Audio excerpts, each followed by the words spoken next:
Tenho dificuldade de me socializar com as pessoas porque a todo momento eu me sinto excluído.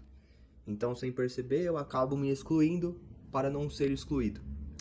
Esse é o relato de uma paciente minha.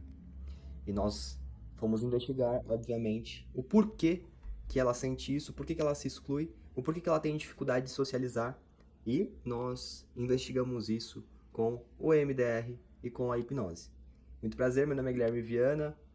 Eu sou terapeuta de precisão, minha especialidade é ansiedade e traumas, eu sou pesquisador de comportamentos ansiosos, e esse é um quadro onde eu trago a experiência de um paciente, uma experiência um tanto quanto interessante, só que, para manter o sigilo, eu crio um personagem fictício. A história é real, mas o personagem é fictício, para que ninguém fique desconfortável. Vamos lá.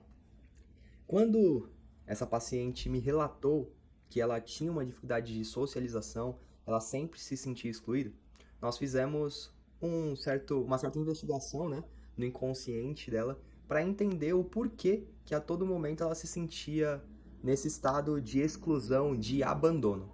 E nós utilizamos a técnica de MDR, que são movimentos oculares que reprocessam e dessensibilizam traumas, né, que ajudam em pacientes que se encontram no estado de transtorno de estresse pós-traumático. E vale ressaltar que esse acompanhamento é feito de maneira online. Essa pessoa se encontra em um outro país. Então tem como sim executarmos o MDR e a hipnose online. E o que aconteceu? Nós executamos o MDR, que são os movimentos oculares, onde no protocolo que eu executo, que eu adaptei, o paciente começa com os movimentos assim.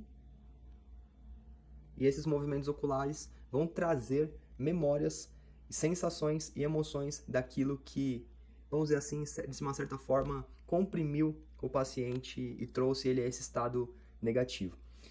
E quando fizemos o protocolo de MDR com hipnose, acessando o inconsciente desse paciente, ele se deparou com uma memória da infância, onde no jardim da infância mesmo, ela tinha uma certa dificuldade de fazer amizades, porque a todo momento em que ela se relacionava com um amiguinho, ela simplesmente se sentia traída quando esse coleguinha ia lá e brincava com outra pessoa, com outro colega. Então, quando aquele colega ia brincar com outra criança, ela se sentia abandonada.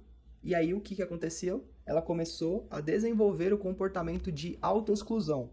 Ela mesma se excluía para não ser excluída, só que em nenhum momento ela estava sendo excluída. Ela simplesmente estava se sentindo traída onde não havia traição. E o grande ponto aqui desse protocolo é trazer para o paciente o perceba que, note que. E a partir do momento em que você coloca o paciente, quando eu coloco o paciente nessa posição de autopercepção, a gente consegue ativar o sistema racional e emocional, fazendo com que ele mude alguns padrões do consciente. Ele pode fazer isso sem a hipnose, mas fazendo isso durante a hipnose, deixa o tratamento muito mais potente. E no mesmo processo, ali ainda na hipnose, eu trouxe a percepção para ele de que alguns questionamentos. Você percebe que você não está sendo abandonado? Você percebe que você está se excluindo? Você percebe que você não está sendo traído? Você percebe que é algo natural, até mesmo você fazer amizade com outras pessoas? E ela começou a perceber que tudo o que estava acontecendo ali era um processo de autodefesa dele em um momento em que não havia perigo, não havia ameaça, não havia traição. Ele mesmo se excluía. Só que o problema é que essa má interpretação de uma situação trouxe problemas para a vida inteira dessa paciente.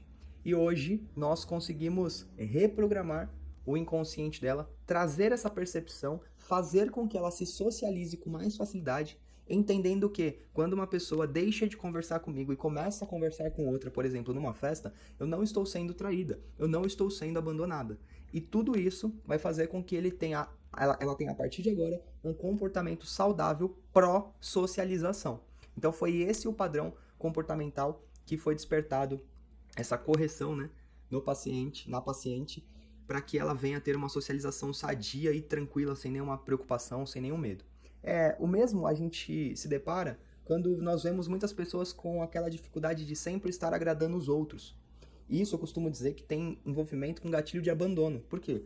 Eu quero agradar para que ninguém venha me abandonar. Porque se eu não agradar, eu posso ser abandonado. E o abandono para mim é algo pesado. Então, quando nós vemos essa questão de querer sempre agradar, nós temos que ver esses padrões. O que aconteceu na nossa infância? De onde veio essa referência? Desde quando eu faço isso? Por que que eu faço isso? Para que que eu faço isso?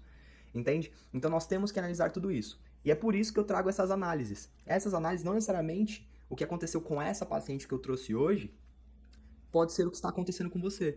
Mas isso te traz insights para você notar-se, se perceber e ver como que estão os seus gatilhos, como que estão os seus bloqueios, como que está a sua saúde emocional, como que está o seu comportamento, como que estão as suas reações, certo? Se esse vídeo fez sentido, se você gostou, se te ajudou de alguma forma, comente aqui embaixo, eu gostaria de saber a sua opinião. E aqui no link da descrição está o meu canal no WhatsApp, onde ali você tem acesso a conteúdos gratuitos e reuniões que eu faço vira e mexe de acompanhamento em grupo. É só você entrar no meu canal do WhatsApp que você vai ficar a par de tudo, tá bom? Curte esse vídeo, compartilhe com o maior número de pessoas que você puder e não se esqueça, se inscreva no canal. Até mais!